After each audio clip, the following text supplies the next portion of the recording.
वर्णों के उच्चारण स्थानों को आसानी से समझने की ट्रिक इस वीडियो में अवश्य देखें और सब्सक्राइब, लाइक और शेयर अवश्य करें। हिंदी व्याकरण के लिए ये उपयोगी है। नमस्कार, आज के हमारे वीडियो का विषय है उच्चारण स्थान। उच्चारण स्थान अर्थात वर्णों का उच्चारण स्थान। वर्ण मुख के किस भाग से उच्चारित होते हैं वही उच्चारण स्थान कहलाता है। तो वर्णों के उच्चारण स्थान भी भिन्न भागों में बटे हुए हैं। कंठे ध्वनि, तालव्य ध्वनि, मूर्धन्य ध्वनि, दंत्य ध्वनि और ओष्ठ्य ध्वनि। तो हम जब देखेंगे कि हमारे मुख में जीवा का मुख्य स्थान है, जीवा मुख के जिन अंगों को स्पर्श करती है और वर्णों का उच्चारण होता है उस माध्यम से, तो उनका अलग अलग उच्चारण स्थान होता है। हमने कई बार देखा है कि जिन व्यक्तियों की जीवा ठीक से काम नहीं करती, या तो वो हकलाते हैं या फिर वो गूंगे होते हैं, उन्हें वर्णों के उच्चारण में दिक्कत होती है। अब सबसे पहले हम देखेंगे कि हमारे व्यंजनों के 5 वर्ग होते हैं: क वर्ग, च वर्ग, ट वर्ग, त वर्ग और प वर्ग। तो इन क वर्ग में आने वाले सभी व्यंजनों का उच्चारण स्थान एक ही होता है। च वर्ग में आने वाले व्यंजनों का उच्चारण स्थान भी एक ही होता है। ट वर्ग में, त वर्ग में और प वर्ग में भी ये समान ही होता है। तो इनके अलग अलग उच्चारण स्थान नहीं होंगे। ट वर्ग में यदि 5 वर्ण आ रहे हैं तो उनके उच्चारण स्थान एक ही होगा। तो हम उसको वर्णों के क्रम को ऐसे याद कर सकते हैं, वर्ण के वर्गों के क्रम को ऐसे याद कर सकते हैं: क, च, ट, त, प। तो हम इनको आसानी से समझ पाएंगे। अब सबसे पहले देखो, यहाँ पे लिखा है कंठे ध्वनियाँ। कंठे, कंठे क्या है? ये कंठ से बना है। जब किसी वर्ण का उच्चारण सीधे कंठ से होता है, अर्थात जीवा कहीं भी स्पर्श नहीं होती और कंठ से निकलने वाले वर्णों के उच्चारण में कोई भी अवरोध उत्पन्न नहीं होता, तो वह ध्वनियाँ कौन सी कहलाती है? कंठे ध्वनियाँ कहलाती है। जैसे क, ख, ग, घ, ड़। ये देखो, हम इनको बोल रहे हैं तो हमारी जीवा कहीं भी स्पर्श नहीं कर रही और ये ध्वनियाँ सीधी कहाँ से उच्चारित हो रही हैं? कंठ से उच्चारित हो रही हैं। इसलिए इनको हम क्या बोलेंगे? कंठे ध्वनियाँ। कंठे ध्वनियाँ में देखो अ, आ, ह, अह, ये भी आ रहे हैं। आप इनको उच्चारित करके देखिए, ये सीधी कंठ से निकल रही हैं और इनके उच्चारण में कहीं भी अवरोध उत्पन्न नहीं हो रहा है। अब हम आगे आते हैं तालव्य ध्वनि। तालव्य तालु से बनी है। तालु मुख के जीव के ऊपर वाला भाग है जो तालु कहलाता है, और जब जिह्वा तालु को स्पर्श करती है वर्णों के उच्चारण में, तो वह तालव्य ध्वनियाँ कहलाती हैं। जैसे हम बोल के देखेंगे: च, छ, ज, झ, य, ई, य, श। तो यहाँ पे हमने देखा है, हम उच्चारण करके देखेंगे तो देखेंगे कि यहाँ पर हमारी जो जीवा है वह तालु को स्पर्श कर रही है, इसलिए ये ध्वनियाँ कौन सी कहलाती हैं? तालव्य ध्वनियाँ। तो च वर्ग की जो सारी ध्वनियाँ हैं वो तालव्य ध्वनियाँ कहलाती है। परीक्षाओं में ये प्रश्न आ सकता है कि च वर्ग की ध्वनियाँ कौन सी ध्वनियाँ कहलाती है, तो हमें ये ध्यान रखना है कि ये तालव्य ध्वनियाँ कहलाती है, क्योंकि इनको उच्चारण करते समय हमारी जीवा तालु को स्पर्श करती है। और स्वर में ये देखो ई, और इनको देखो य और श, यहाँ पर भी हमारी जीवा तालु को स्पर्श कर रही है।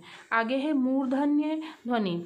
मूर्धा, मूर्धा किसे कहते हैं? जो हमारे दांतों के ऊपर का स्थान होता है उनको हम क्या बोलते हैं? मूर्धा बोलते हैं। और वहाँ से जो जीवा स्पर्श करके जिन वर्णों का उच्चारण होगा उनको हम मूर्धन्य ध्वनि कहते हैं। दांतों से ऊपर का जो स्थान होता है वो क्या कहलाता है? मूर्धा कहलाता है। हम चित्र के माध्यम, ये देखिए, ये हमारा तालु है और ये हमारी जीवा है और ये दांत हैं हमारे। लेकिन यहाँ जो दांतों के ऊपर जो मसूड़े होते हैं और ये दांतों के अंदर की तरफ जो पीछे का भाग होता है, मसूड़े के पीछे का भाग होता है, वो मूर्धा कहलाता है। तो जब हमारी जीवा मूर्धा को स्पर्श करती है और वर्ण का उच्चारण करती है तो वो ध्वनियाँ कौन सी कहलाती है? मूर्धन्य ध्वनियाँ कहलाती हैं। ये हमारे ओष्ठ हैं, ये दंत हैं। अगर जीवा दंतों को स्पर्श करेगी तो दंत्य, और तालु को स्पर्श करेगी तो तालव्य ध्वनियाँ कहलाएंगी।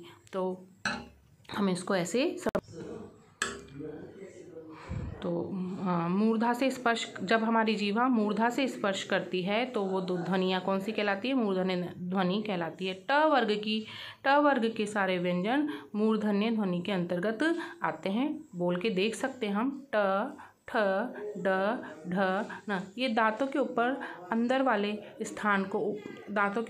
वाले स्थान को स्पर्श करते हैं। इसमें देखो री, र, श, ल, ये भी मूर्धा को स्पर्श करते हैं, इसलिए ये भी मूर्धन्य ध्वनि के अंतर्गत आते हैं। अब आगे है दंत्य ध्वनि। दंत्य दंत से बना है। दांत हमारे, जब जीवा हमारे दांतों को स्पर्श करती है और वर्ण का उच्चारण होता है तो वह ध्वनियाँ कौन सी कहलाती है? दंत्य ध्वनियाँ कहलाती है। त वर्ग की सारी ध्वनियाँ दंत्य ध्वनि में आती है। त, थ, द, ध, न। तो हम इनको बोल के देखेंगे तो देखेंगे कि हमारी जीवा दांतों को स्पर्श कर रही है। स, तो ये कौन सी ध्वनि कहलाएगी? दंत्य ध्वनि कहलाएगी। हम इन ध्वनियों को बिना दांतों की सहायता से कभी बोल ही नहीं पाएंगे। कोई सी भी ध्वनि आए, चाहे मूर्धन्य ध्वनि है, तालव्य ध्वनि है, कंठ ध्वनि है, हम इनकी सहायता से के बिना इनको बोल ही नहीं पाएंगे, चाहे हम बोल के भी देख सकते हैं।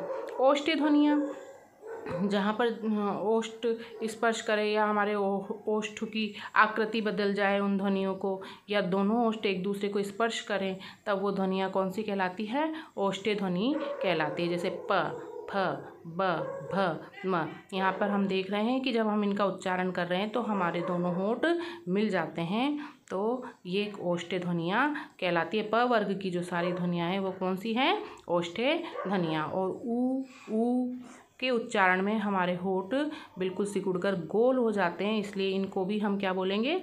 ओष्ठ्य ध्वनियाँ। अब आप देखो कि ये जो पांचों वर्ग हैं, इनका जो पंचम अक्षर है ये सब नासिक के ध्वनियाँ हैं। ये सब कौन सी हैं? नासिक के ध्वनियाँ हैं, क्योंकि इनके उच्चारण में ऐसा लगता है जैसे कि वायु नाक से भी निकल रही हो। तो प्रत्येक वर्ग का जो पंचम अक्षर है वो कौन सी ध्वनियाँ कहलाएगी? नासिक के ध्वनियाँ भी कहलाएगी। अच्छा, कुछ वर्णों के उच्चारण में मुख के दो अंग कार्य करते हैं। जैसे कंठ तालव्य ध्वनियाँ हैं, ए, ऐ। यहाँ पर हम इन दोनों का उच्चारण करते हैं तो वायु कंठ से तो निकल रही है, लेकिन ये हल्के से तालु को भी स्पर्श करते हैं। कंठोष्ठ्य ओ, औ, ये कंठ से तो निकल रही है, लेकिन इनको वो उच्चारण करते समय हमारे होठों का आकार बदल जाता है या गोल हो जाता है। दंतोष्ठ्य व, यहाँ पर दांतों को भी स्पर्श हो रही है और होठों पर भी स्पर्श हो रहा है व का उच्चारण करते समय, इसलिए इसको हम क्या बोलेंगे? दंतोष्ठ्य ध्वनि। तो हम इसको एक ट्रिक के माध्यम से भी समझ सकते हैं कि क, च, ट, त, प, ये तो हमारे 5 वर्ग हैं, हम इनको क, च, ट, त, प करके याद कर सकते हैं, लेकिन हम इसको कंठ से शुरू होती है, फिर तालव्य है, फिर मूर्धन्य है, फिर दंत्य है, फिर ओष्ठ्य। तो हम इसको ऐसे भी याद कर सकते हैं KTM 2। जिस प्रकार हम बोलते हैं ATM 2, उस प्रकार हम उच्चारण स्थान को ट्रिक से याद करने के लिए बोल सकते हैं KTM 2। तो उच्चारण स्थान किसे कहते हैं? कि जहाँ से वर्ण निकलते हैं, जहाँ जहाँ हमारे मुख के अंग हैं वहाँ से यदि किसी वर्ण का उच्चारण होता है तो वो उसका उच्चारण स्थान कहलाता है। धन्यवाद।